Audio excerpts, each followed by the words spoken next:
오늘 본문의 말씀을 가지고 예배의 본질 첫 번째, 예배의 어원이라는 제목으로 함께 말씀 나누도록 하겠습니다. 벌써 4월의 마지막 주일이 다가왔습니다. 오늘이 지나고 이번 주가 지나가면 2020년도 3분의 1이 지나는 시점에 놓이게 되죠. 여러분, 코로나19로 인해서 멈추어졌던 시간들을 한번 돌아보시면서 2020년을 새로 시작하실 때에 여러분들이 결심했던 것들이 어떻게 이루어지고 계신지, 또 계획했던 것들, 또 목표했던 것들이 어떻게 이루어지고 있는지 여러분들 한번 살펴보는 귀한 시간들이 되었으면 좋겠습니다. 다시 한번 점검해 보시고 다시 한번 아름다운 시작을 이루며 나아갈 수 있는 귀한 우리제일교회 모든 성도님들이 다 되시기 바랍니다. 오늘부터 4주간 예배의 본질에 대해서 함께 생각하는 시간을 가져볼까 합니다. 물론 다음 주가 어린이 주일이고 또 그 다음 어버이 주일이고 또 교사 주일이고 부부 주일이고 계속해서 가정의 달로 이어져 있는데요. 지금 코로나19로 인해서 예배가 무너져 있는 상황 가운데 있어서 예배의 본질에 대해서 다시 한번 우리가 생각해보고 또 그 예배를 하나님께서 왜 주셨는지, 또 예배의 정의가 무엇인지, 또 예배를 통해 하나님께서 우리에게 말씀하시고자 하는 것이 무엇인지를 좀 깨닫는 귀한 시간을 4주 동안 가져볼까 합니다.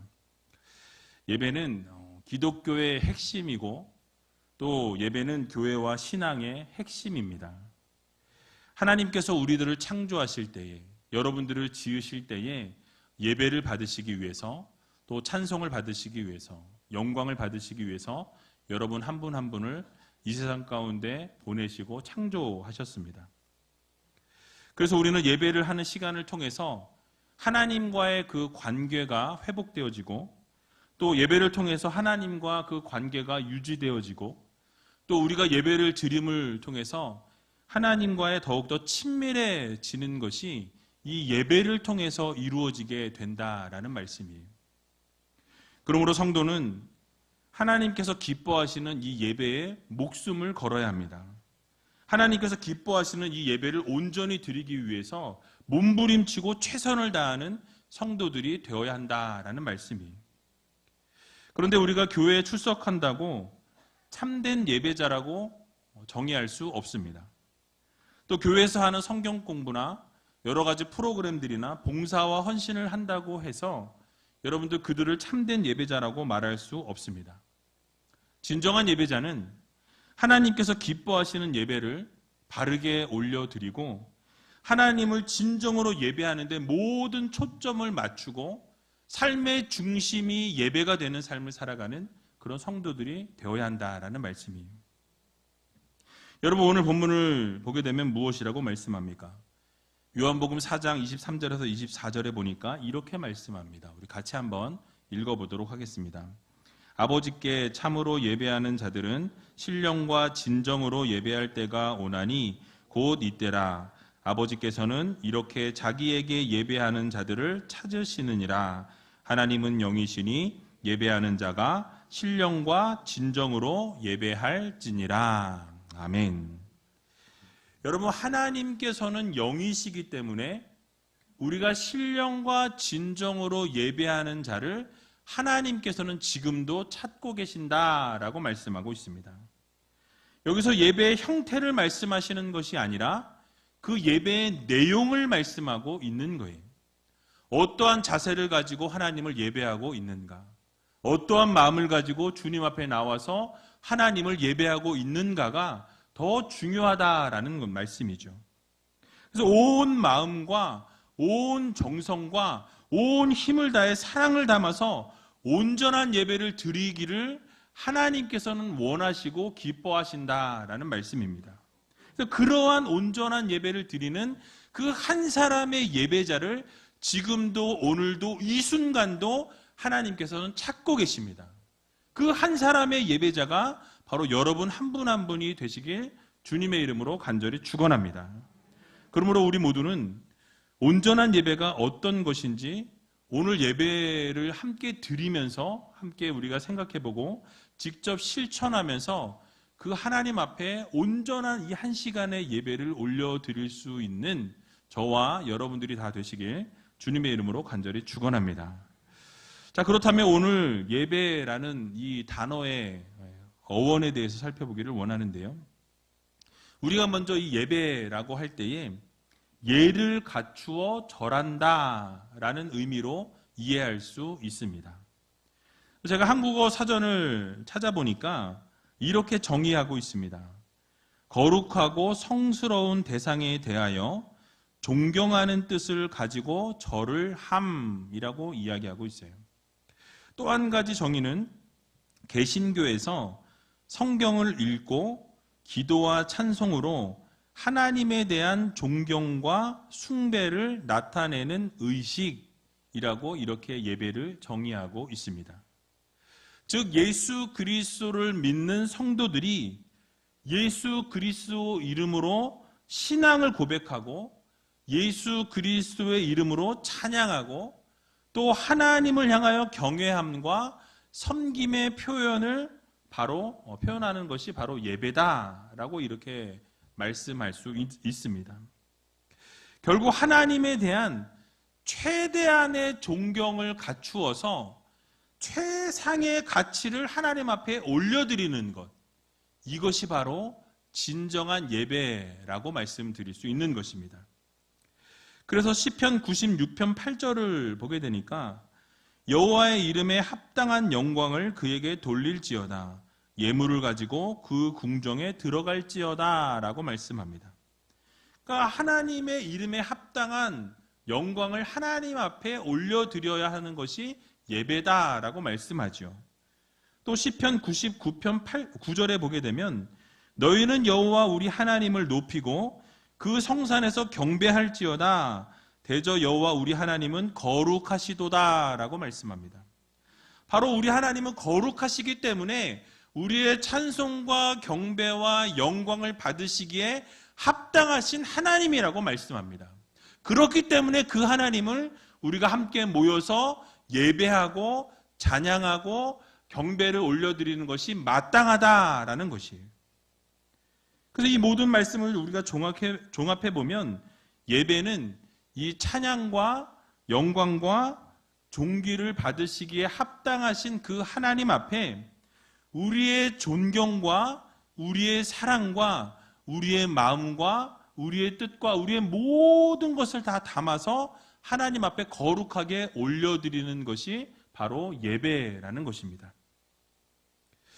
그런데 이렇게 예배라고 말하는 단어가 이 구약 성경에는 직접적으로 나오질 않습니다. 물론 예배와 관련된 단어들이 사용되어져 있는데요. 오늘 이 구약과 신약에 나오는 예배와 관련된 단어 4가지를 함께 살펴보면서 이 예배의 의미를 다시 한번 우리가 되새겨 보기를 원합니다. 먼저 구약에 사용된 단어로 첫 번째로 샤하라는 단어가 사용되어졌습니다. 바로 하나님께서 이스라엘 백성들이 애굽의 노예로 있을 때에 그들을 구원하기 위해서 모세라는 인물을 보내시죠. 그리고 모세를 이스라엘 백성들에게 보내시면서 모세를 통해서 하나님께서 언약해 주신 말씀을 선포하게 하셨습니다. 결국 백성들에게 그 하나님의 말씀을 전달하게 되고 그 말씀을 들었던 백성들이 바로 하나님 앞에 다음과 같이 응답하는 것을 보게 됩니다. 우리 출애굽기 4장 31절을 같이 한번 읽어보도록 하겠습니다. 백성이 믿으며 여호와께서 이스라엘 자손을 돌아보시고 그 고난을 감찰하셨다 함을 듣고 머리 숙여 경배하였더라. 아멘. 자, 여기서 본문 거의 끝날 때 머리 숙여 경배하였더라 라는 이 단어가 바로 샤하라는 단어의 해석입니다. 즉 하나님 앞에서 머리를 숙이면서 엎드리는 행동 또는 하나님께 머리를 숙여서 부복하는 그러한 모습이 바로 샤하라는 단어로 쓰여집니다. 여기서 우리가 생각할 수 있는 것은 하나님 앞에 예배하러 나올 때에 우리가 고개를 빳빳이 들고 이렇게 나오는 것이 아니라 하나님 앞에 우리의 교만함과 우리의 어떤 자기 우월 우월함, 이 우월함들을 자기 과시하는 것들을 다 내려놓는 작업을 하는 것이 바로 이 샤하, 바로 하나님 앞에 예배하는 것입니다. 즉 이 샤하는 전적인 순종과 전적인 하나님 앞에 복종을 의미하고 있어요. 종의 태도를 가지고 하나님을 예배하는 것입니다. 하나님을 높이는 거예요. 우리는 머리를 조아리고 우리는 숙이면서 하나님 앞에 온전한 예배를 올려드리는 것, 이것이 바로 하나님이 기뻐하시고 하나님이 원하시는 예배의 형태라는 것입니다. 또 시편 95편 6절을 보게 되니까 이렇게 말씀합니다. 우리 같이 한번 읽어보도록 하겠습니다. 오라 우리가 굽혀 경배하며 우리를 지으신 여호와 앞에 무릎을 꿇자. 아멘. 자, 여기서 굽혀 경배하다라는 이 단어에 샤하라는 이 단어가 쓰였습니다. 사실 우리는 거룩하고 전능하신 하나님 앞에 설 수 없는 부족하고 연약한 죄인들입니다.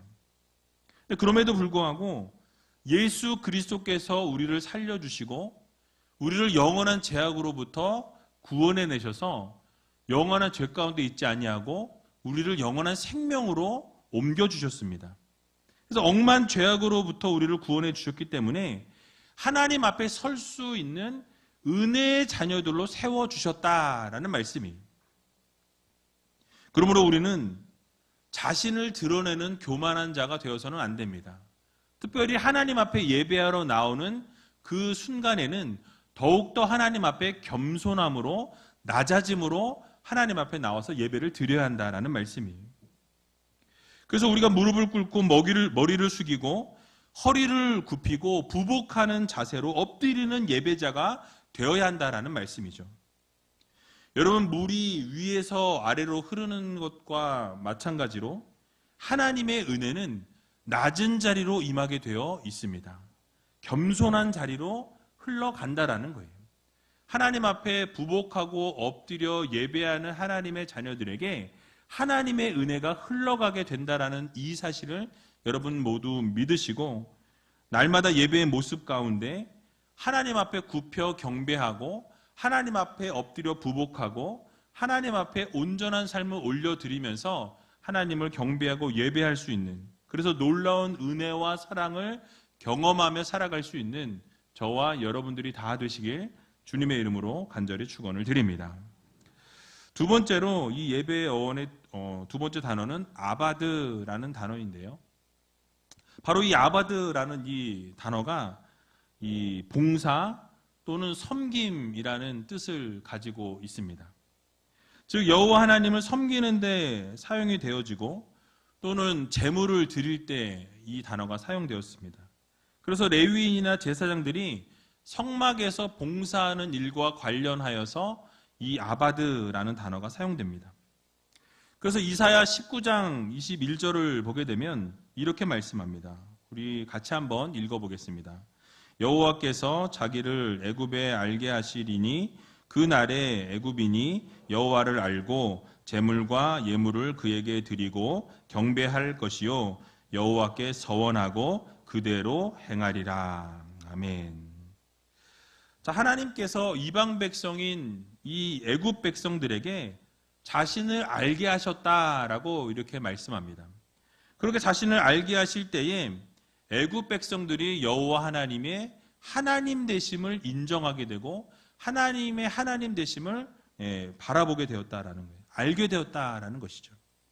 결국 애굽 백성들이 제물과 예물을 하나님께 드리고 경배하였다라고 이렇게 말씀할 때 이 경배하였다라는 단어에 아바드라는 단어가 쓰였습니다.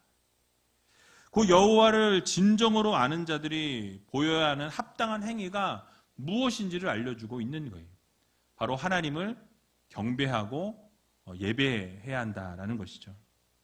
그래서 이 합당한 행위가 무엇인지를 애굽 사람의 모범을 통해서 보여주고 있습니다. 어떤 모습을 묘사하고 있습니까? 하나님께 제물과 예물을 드리고 그 하나님을 섬기고 경배할 것이다 라고 이렇게 말씀하고 있는 것이죠. 여기서 제물이라고 쓰인 단어는 제바흐라는 단어가 쓰였는데요. 헌신된 마음으로 여호와 하나님 앞에 예배를 드리는 것을 말씀합니다. 또 여기에 예물에 해당하는 미느하라는 단어는 감사하는 마음을 가지고 여호와 하나님 앞에 감사의 표시를 올려드리는 것을 말씀하고 있습니다.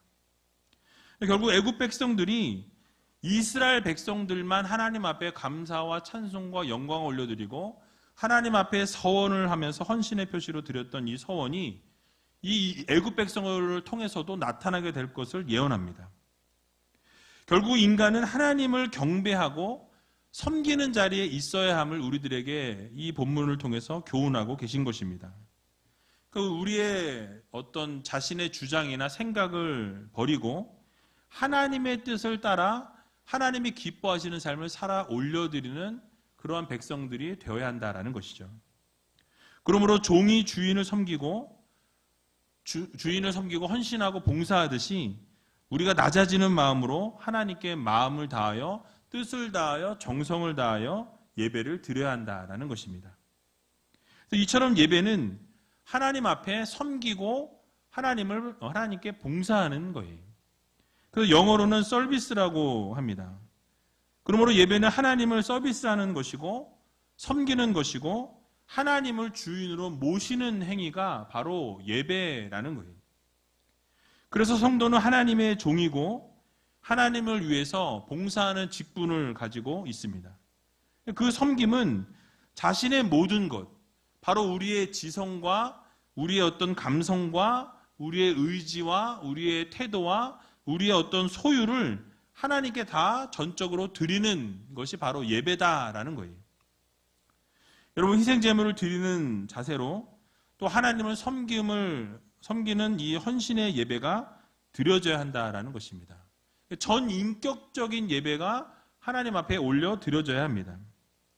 그래서 바로 이 하나님 앞에 자신을 드리는 이 희생의 예배가 바로 아바드의 예배라는 거예요.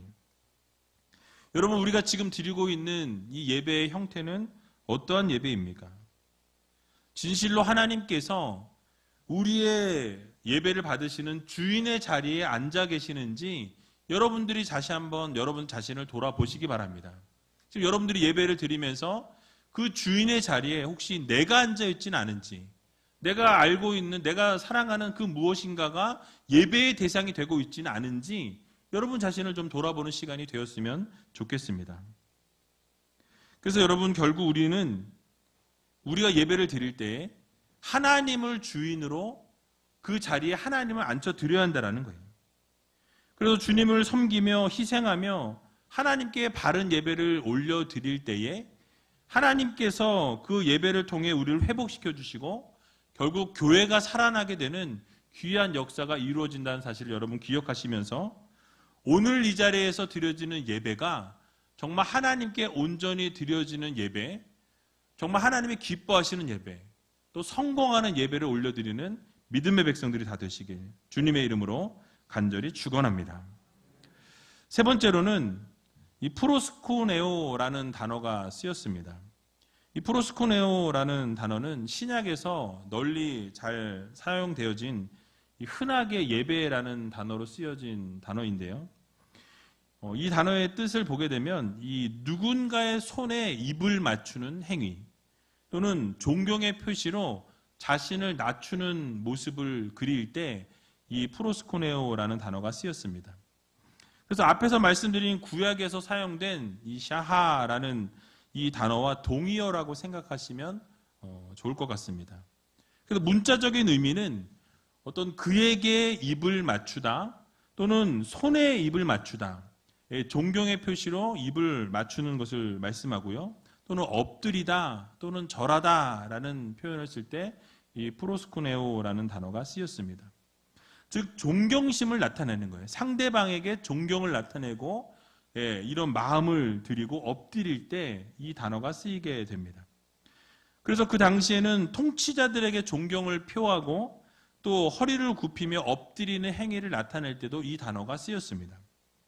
예를 들어서 마태복음 18장 26절을 보게 되면 이렇게 말씀하죠. 우리 같이 한번 읽어보겠습니다. 그 종이 엎드리어 절하며 가로되 내게 참으소서 다 갚으리이다 하거늘. 아멘. 자, 여기서 절하며라는 단어에 이 단어가 쓰였습니다. 여기서 나오고 있는 종은 여러분들이 잘 아시는 것처럼 많은 부채를 졌던 이 종의 이야기입니다. 그런데 이 부채를 갚을 능력이 이 종에게 없으니까 어떻게 합니까? 주인을 바라보면서 자비를 구하고 있는 거예요.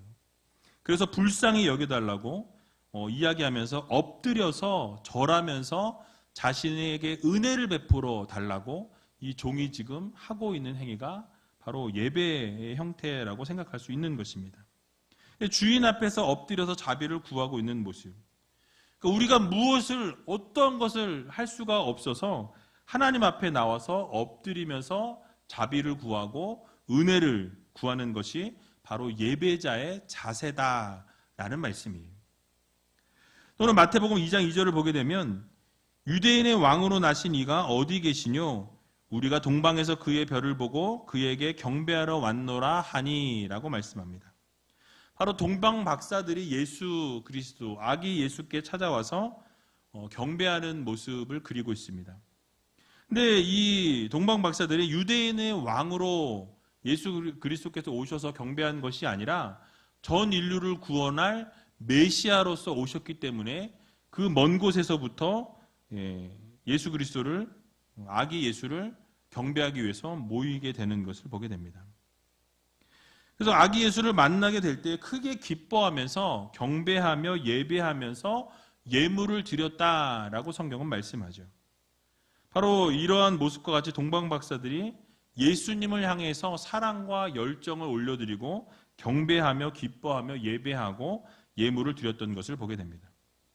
바로 이처럼 하나님을 경배하는 것이 바로 예배라고 말씀을 드릴 수 있습니다. 또 앞에서 읽었던 요한복음 4장 24절을 보게 되면 하나님은 영이시니 예배하는 자가 신령과 진정으로 예배할지니라 라고 말씀하죠. 여기서 예배라는 단어가 2번이나 쓰였는데요. 여기에도 프로스코네오라는 단어가 동일하게 쓰였습니다. 바로 이 예배는 하나님과의 입맞춤, 바로 하나님을 향한 우리의 사랑과 존경을 드러내는 그 행위가 바로 예배라는 것입니다. 그래서 우리의 사랑을 표현하고 우리의 하나님을 향한 신뢰를 드러내고 또 하나님을 향한 열정을 예배를 통해서 우리가 드러내는 것입니다. 그러므로 우리 모두는 하나님을 향한 열정과 사랑의 표현을 예배로 나타내야 합니다. 여러분들이 예배 중에 찬양을 하면서 또 함께 기도하면서 하나님을 향한 우리의 사랑을, 또 하나님을 향한 우리의 열정을, 하나님을 향한 우리의 갈망을 하나님 앞에 올려드리는 거예요. 그분을 향한 우리의 존경심을 또 신뢰함을 예배 속에서 찬양과 기도와 말씀을 통해 하나님 앞에 드리는 것입니다. 그래서 우리의 예배는 여러분 어떠하십니까? 지금 여러분들이 예배를 드리고 계시는데 혹시라도 우리가 진실과 사랑을 담아서 예배하지 못하고 습관적으로 예배하고 있지는 않은지 우리의 예배를 좀 돌아볼 필요가 있습니다. 지금 이 자리에 나오지 못하고 집에서 인터넷으로 예배를 드리고 계신 분들이 있는데요. 경건치 못하게 누워서 예배를 드리고 있지는 않은지, 또는 잠옷 차림으로 세수도 안 하고 그냥 그렇게 예배를 드리고 있지는 않은지, 또 예배 전체를 함께 드리는 것이 아니라 말씀쯤에 딱 해서 말씀이 끝나면 그냥 꺼버리고 있지는 않은지, 여러분 대충 이렇게 하고 있지는 않은지 우리 자신을 좀 돌아볼 필요가 있는 것입니다. 아니 어쩌면 이번 코로나19로 인해서 예배의 개념이 다 무너지면서 예배를 아예 떠나버린, 완전히 멀어져 있지는 않은지 우리 자신을 다시 한번 돌아보는 그런 귀한 계기가 되었으면 좋겠습니다. 잊지 말아야 될 것은 우리의 예배를 받으시는 그 대상이 누구신지를 우리는 기억해야 합니다. 이 세상 만물을 창조하신 하나님이십니다. 그리고 이 세상 만물을 창조하셨을 뿐만 아니라 다스리시고 섭리하시고 지금 이 순간도 이끌어 가시는 그 하나님을 예배하는 자리에 우리가 나왔다라는 거예요. 그래서 우리를 영원한 죽음에서부터 영원한 생명으로 이끌어 주신 그 하나님을 우리는 예배하는 자리에 있는 것입니다. 어떻게 예배를 해야 합니까? 우리가 신령과 진정으로 그 하나님을 예배해야 한다라는 거예요. 내가 할 수 있는 모든 것을 다해서 하나님께만 집중하고 하나님께만 예배하는 그런 예배자의 모습으로 서 있어야 한다라는 말씀입니다. 그래서 우리 하나님 앞에 신령과 진정으로 또 존경과 사랑으로 신뢰와 열정으로 하나님 앞에 이 한 시간의 예배의 모든 것을 다 쏟아 부어야 한다라는 거예요. 그래서 하나님만 온전히 예배하는 데 집중하고 나아갈 수 있는 저와 여러분들이 다 되시길 주님의 이름으로 간절히 축원합니다. 마지막으로 이 레이투르기아라는 단어가 또 예배라는 단어로 쓰였는데요. 바로 이 단어는 신약 성경에서 가장 널리 사용되는 단어입니다. 이 국가와 백성의 유익을 위해서 희생하고 봉사하는 일이나 또는 신을 위하여 헌신하는 일에 이 레이투르기아라는 단어가 사용되어졌습니다. 즉 예배라는 개념을 뛰어넘어서 이 예배라는 개념을 포함하는 동시에 무엇을 더 포함하냐면 봉사의 개념을 함께 예배의 이 바운더리에 넣었다라는 것이죠. 그러니까 하나님을 온전히 예배할 뿐만 아니라 우리가 섬기고 봉사하는 일도 예배의 일부다라는 것을 우리들에게 교훈해주고 있는 것입니다. 예를 들어서 고린도후서 9장 12절을 보게 되면요. 이 봉사의 직무가 성도들의 부족한 것을 보충할 뿐 아니라 사람들의 하나님께 드리는 많은 감사를 인하여 넘쳤느니라 라고 말씀합니다. 바로 이 본문은 이 봉사라는 단어에 레이투르기아라는 단어가 쓰였습니다. 근데 여기에서 지금 말하는 봉사는 무엇을 이야기하냐면 예루살렘 교회가 어려움에 처해 있었습니다. 그래서 모교회였어요. 어머니 교회다 보니까 이 고린도 교회가 헌금을 모읍니다. 헌금을 함께 모아서 함께 동참하는 이 활동을 봉사라고 표현하고 있어요. 그리고 즉 이 헌금을 통해서 함께 참여하고 함께 공동체가 힘써서 도운 것이 봉사고 이것이 바로 예배라는 단어로 사용이 되어졌다라는 거예요. 결국 힘써서 돕고 봉사하는 것이 바로 예배의 일부다라는 것으로 보고 있는 것이에요. 빌립보서 2장 17절에도 보게 되면 이렇게 말씀합니다. 우리 같이 한번 읽어보도록 하겠습니다. 만일 너희 믿음의 재물과 봉사 위에 내가 나를 관제로 드릴지라도 나는 기뻐하고 너희 무리와 함께 기뻐하리니. 아멘. 자, 여기서도 재물과 봉사라는 단어에서 이 봉사에 이 레이투르기아라는 단어가 쓰였습니다. 이 본문에서도 믿음의 재물과 봉사를 말씀하고 있는데요. 그 하나님께 드릴 예배를 말씀합니다. 이것은 빌립보 교회 교인들이 하나님에 대한 믿음이 이 삶의 예배로 드려져야 한다라는 것을 의미하고 있어요. 즉 자신들의 삶을 하나님 앞에 봉사하고 헌신하는 것, 이것도 예배다라고 이렇게 말씀하고 있는 거예요. 자신들의 삶을 산 제물로 드리는 것. 그러니까 매일매일 삶 가운데서 우리가 살아가는 매일매일 삶에 있어서 우리가 하나님을 예배하고 하나님 앞에 봉사하고 헌신하는 것도 다 예배에 포함되어진다라는 것을 우리들에게 교훈하고 있는 것입니다.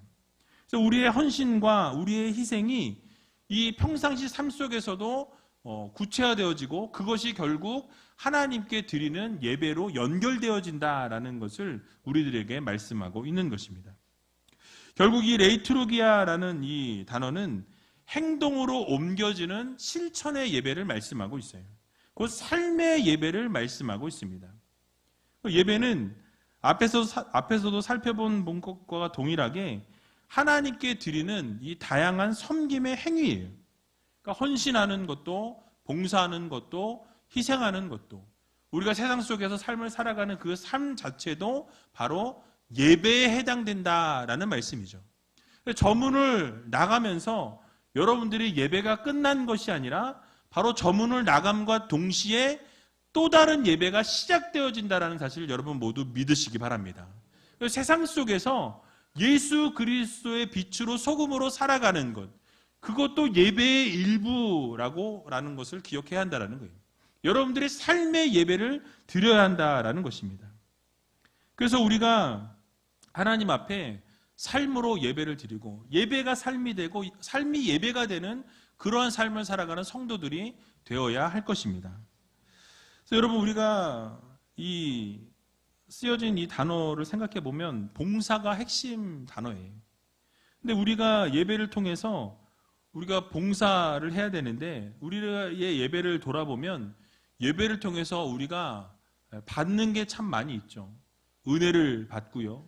또 예배를 통해서 하나님을 만남으로 위로를 받게 되고 또 예배를 통해서 회복이 일어나게 되고 또 예배를 통해서 우리가 치유가 일어나게 되고 또 예배를 통해서 하나님의 말씀이 우리 안에 심겨지게 될 때 구원을 받게 되는 놀라운 기적 역사가 일어나게 됩니다.